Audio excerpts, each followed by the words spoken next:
মিলন, আম sorry. তুমি কালকে হঠাৎ আমার সামনে চলে আসছো এতদিন পর। আমি কোনো কিছু বুঝার আগে আমার ফ্রেন্ডস এরকম একটা সিচুয়েশন ক্রিয়েট করে ফেলছে। বিচার আমি জানি তুমি এখানে কেন আসতেছ, তোমার সাথে আসলে আমার যায় না।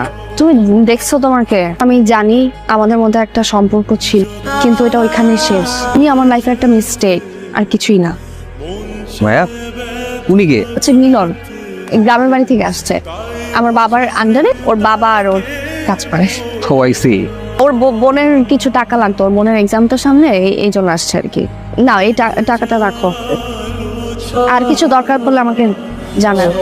যদি ভাইয়া শোনো, তুমি এটা রাখো।